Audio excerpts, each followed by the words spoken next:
Hey YouTube, this is going to be a video on the Mosin Nagant ammo pouch and accessories and how to use it. Okay, here's the ammo pouch, of course. Got this with my Mosin Nagant from aimsurplus.com. It comes with your Mosin Nagant if you order it, or you could buy these pouches for $1 each. I'm not sure if it comes with everything, but I know it comes with everything if you buy the gun. But the ammo pouch, usually people don't like it. They just throw it aside and don't like it. I like it. Starting with the back, you got 2 leather straps and then 2 cross straps to hold it down. And these are for your sling, a belt, or a harness of some kind, whatever you have. And you leave these undone. You put on your harness or whatever. You could fully take these out of the holding leather strap, I guess you call it, and slide that on or wrap it, whatever, and then you just push it on. And it's a little more stubborn than these since they're used less used.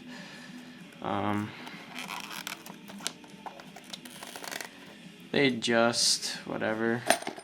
I haven't really put it on a belt or anything, but I do sometimes put ammo in it. It's pretty cool.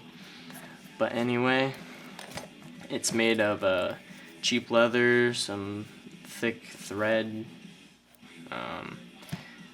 some rivets, probably chrome or nickel plated, brass, and then here's just the brass down here. Brass or copper, I'm pretty sure it's brass, or bronze or something like that. But if you get these from Aim Surplus, on the left pouch, if it's facing you like this, on the left pouch you'll usually have an oil can covered in cosmoline, wrapped in wax paper, which mine isn't right now. Threw out the wax paper and cleaned my oil solvent bottle. Still wouldn't put anything in it since the caps still have a little cosmoline on the top, but I just like to have it. It's pretty cool. If you watch my other video on how to remove cosmoline, you'll see this bottle getting cleaned. Just oil it up and you'll be fine. Oil the oil bottle. Then in the right pouch usually comes your accessories, your tools,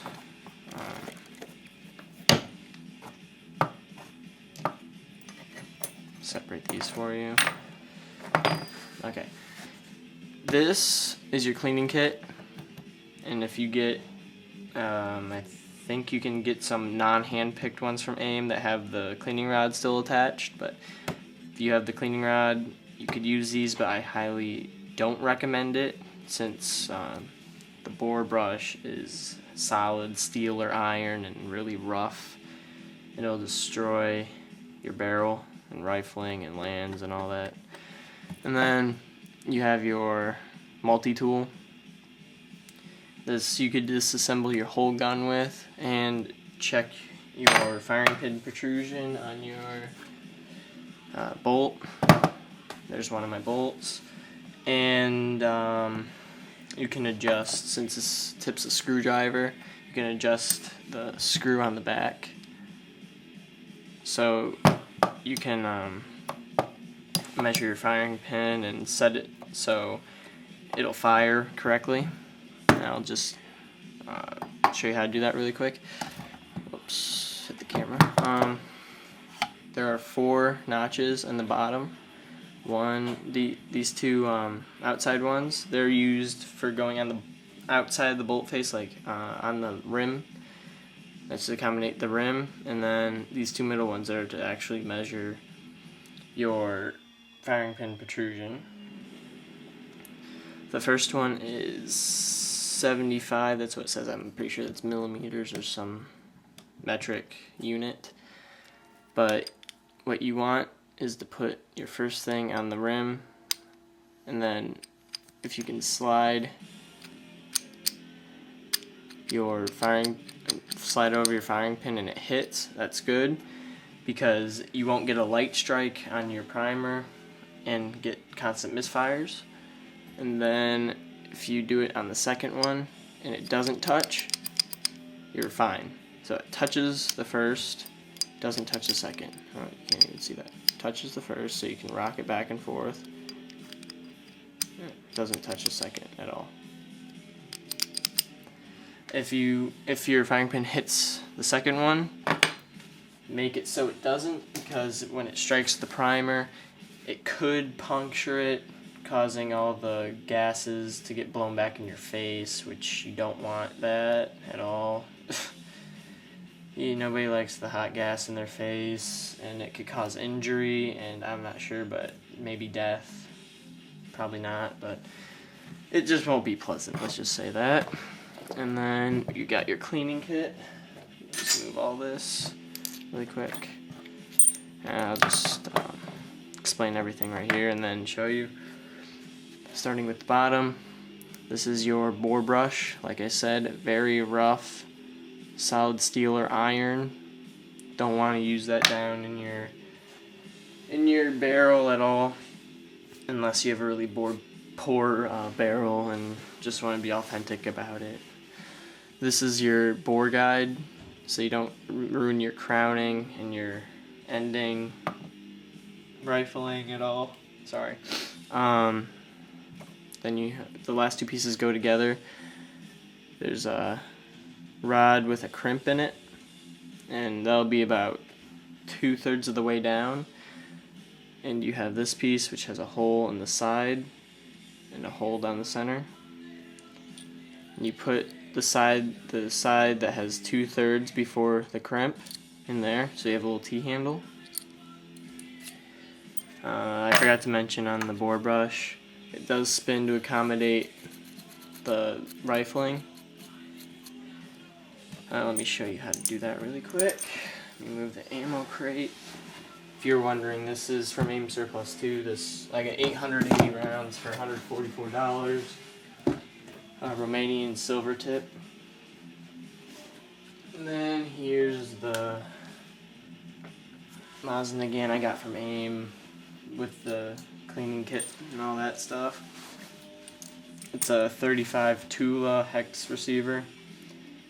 I love this thing to death. It's got a beautiful stock on it. Yeah. Pretty much nothing wrong with it. I had to sand right here down a little bit because the bands took some chunks out of wood and kind of scraped the bottom a little bit. I sanded that down, and now they come off a little bit easier, and they're still a pain to get off. But anyway, back to the video. If you do have your cleaning rod and you do want to use this, which I highly don't recommend you do, this is how you do it. You get this piece with the hole in the side and through the middle. You put your cleaning rod through with the holes down. They go all the way down. Put your bore guide on with the wide end facing the front toward the screws. Put your bore brush on, just screw it on. Common sense. And then this piece right here, you want to find the hole in the middle of your cleaning rod, line it up with the side holes, and just like I said earlier, the 2/3 rule, I guess you'd call it, of the friggin' thing. Then that's pretty much it for that. You can still use the bore guide on a regular cleaning rod, which I highly recommend doing. Thanks guys for watching this. I hope it helped you with your Mosin Nagant pouch and whatever. If it helped you, thumbs up. If not, comment or something. I don't care. I'll have more videos coming up. See ya.